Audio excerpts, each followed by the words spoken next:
ನಮ್ಮ ಭಾರತ ದೇಶದಲ್ಲಿ ಜಾಗತಿಕ ಮಟ್ಟದಲ್ಲಿ AI ಇಂಪ್ಯಾಕ್ಟ್ ಸಮಿಟ್ ಅನ್ನ ಆರ್ಗನೈಸ್ ಮಾಡಿದ್ರು. ಇದೇ ತಿಂಗಳು 16ನೇ ತಾರೀಕಿಂದ 20ನೇ ತಾರೀಕುವರೆಗೂ ಆರ್ಗನೈಸ್ ಆಗಿತ್ತು. ಈ AI ಇಂಪ್ಯಾಕ್ಟ್ ಸಮಿಟ್ ಅಲ್ಲಿ 100ಕ್ಕೂ ಹೆಚ್ಚು ದೇಶಗಳಿಂದ 500ಕ್ಕೂ ಹೆಚ್ಚು AI ಲೀಡರ್ಸ್, ಆಫೀಸ್ CEOಗಳು, 50ಕ್ಕೂ ಹೆಚ್ಚು ಆರ್ಗನೈಸೇಷನ್ಗಳು, 45 ಮಿನಿಸ್ಟರ್ಸ್ ಬೇರೆ ಬೇರೆ ದೇಶಗಳಿಂದ ಡೆಲಿಗೇಟ್ಸ್ ಬಂದಿದ್ರು. ಇದು ಒಂದು ಮಹತ್ವದ ಸಮಿಟ್ ಆಗಿತ್ತು. ಕಾರಣ ಏನು ಅಂತಂದ್ರೆ, ಇವಾಗಿನ ಹೊಸ ಜನರೇಷನ್ಗೆ ಹೊಸ ತಂತ್ರಜ್ಞಾನ, ಆರ್ಟಿಫಿಷಿಯಲ್ ಇಂಟೆಲಿಜೆನ್ಸ್ ಅಂತ ಏನ್ ಹೇಳ್ತೀವಿ, ಕೃತಕ ಬುದ್ಧಿಮತ್ತೆ ಅಂತ ಹೇಳಿ, ಇದು ಹಿಂದೆಂದೂ ಆಗಿರದಂತಹ ಒಂದು ಬದಲಾವಣೆಯನ್ನ ನಮ್ಮ ಸಮಾಜದಲ್ಲಿ ತರ್ತಾ ಇದೆ. ಏನಕ್ಕೆ ಅಂತ ಹೇಳಿದ್ರೆ, ಇದು the main thing is that ಅದು ಅದಕ್ಕೆ ಆದಂತಹ ಡಿಸಿಷನ್ ಮೇಕಿಂಗ್ ಇರ್ಬೋದು, ಕ್ರಿಟಿಕಲ್ ಥಿಂಕಿಂಗ್ ಇರ್ಬೋದು, ನಾವು ಹೇಗೆ ಮನುಷ್ಯರು ಯೋಚನೆ ಮಾಡ್ತೀವಿ, ಹೇಗೆ ಮನುಷ್ಯರು ನಿರ್ಧಾರಗಳನ್ನ ತಗೊಳ್ತೀವಿ, ಆ ರೀತಿಯಾದಂತಹ ನಿರ್ಧಾರಗಳನ್ನ ತಗೊಂಡು ಮನುಷ್ಯರ ಅರ್ಧ ಕೆಲಸ ಅವೇ ಮಾಡ್ತವೆ. ಈ ತರ ಇರ್ಬೇಕಾದ್ರೆ ಇಂಥ ತಂತ್ರಜ್ಞಾನವನ್ನ ನಮ್ಮ ದೇಶದಲ್ಲಿ ಡೆಲ್ಲಿಯಲ್ಲಿ ಭಾರತ್ ಮಂಟಪಂನಲ್ಲಿ ಆಯೋಜನೆ ಮಾಡಲಾಗಿತ್ತು.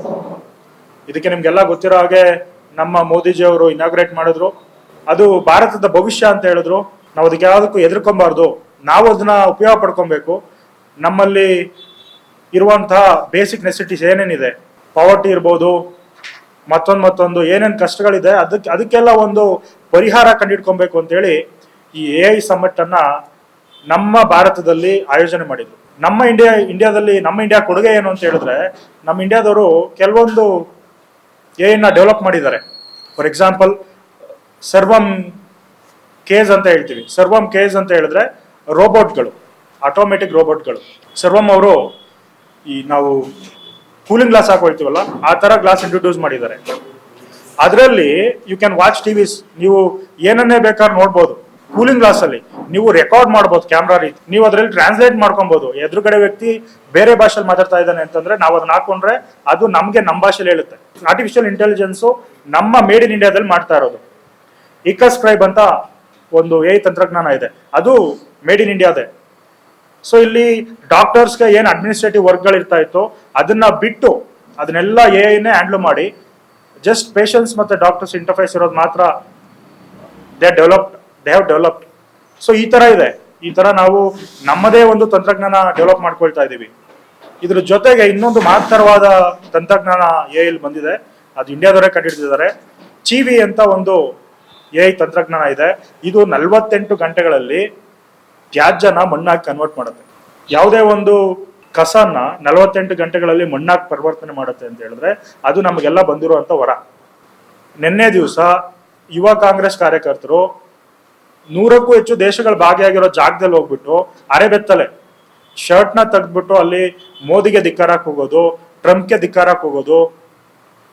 ಇವರು ಪ್ರತಿಪಕ್ಷವಾಗಿ ಮಾಡ್ಬೇಕಾದ ಕೆಲಸ ಏನು ಮಾಡ್ತಿಲ್ಲ. ಇವರು ದೇಶ ವಿರೋಧಿ ಚಟುವಟಿಕೆಯಲ್ಲಿ ಹೋಗ್ತಾ ಇದ್ದಾರೆ. ದೇಶ ವಿರೋಧಿ ಚಟುವಟಿಕೆ ಮಾಡೋ ಅವಶ್ಯಕತೆನೇ ಇಲ್ಲ. ನೀವು ಹೋಗಿ BJP ಏನೋ ನಡೀತಾ ಇದೆ, ಇಲ್ಲ ಬೇರೆ ಬೇರೆ ಪಕ್ಷಗಳು ಏನೋ ಮಾಡ್ತಿದ್ದಾರೆ ಅಂತಂದ್ರೆ ನೀವು ಅಲ್ಲೋಗಿ ಪ್ರತಿಭಟನೆ ಮಾಡಬೇಕು.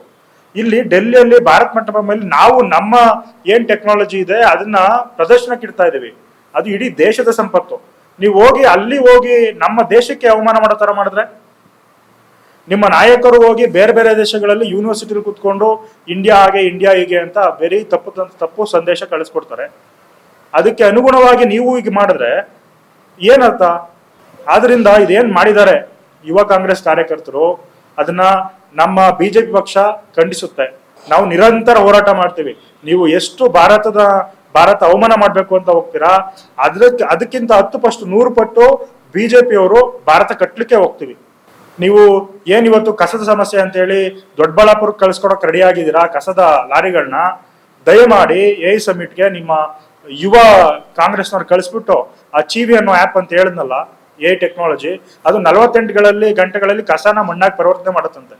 ದಯಮಾಡಿ ಅದನ್ನ ಅಳವಡಿಸ್ಕೊಳ್ಳಿ. ಬೆಂಗಳೂರಲ್ಲಿರೋ ಕಸ ಸಮಸ್ಯೆನ ಹೋಗ್ಲಾಡಿಸಿ. ನದಿಗಳು ನಡೆಯುತ್ತೆ, ಅರ್ಕಾವತಿ ನದಿ ಹತ್ರ ಹೋಗಕ್ಕಾಗಲ್ಲ, ಅಷ್ಟು ವಾಸನೆ ಬರ್ತಿದೆ. ಎಲ್ಲ ಕಸನ ಅದಕ್ಕೆ ಬಿಡ್ತಾ ಇದ್ದೀರಾ.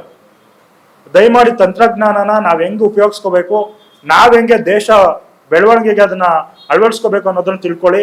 ದಯಮಾಡಿ ಇಂಥ ಕೃತ್ಯಗಳನ್ನ ಮುಂದೆ ಆಗದೆ ಇರೋ ತರ ನೋಡ್ಕೋಬೇಕು ಅಂತ ಕೇಳ್ಕೊಳ್ತೀವಿ.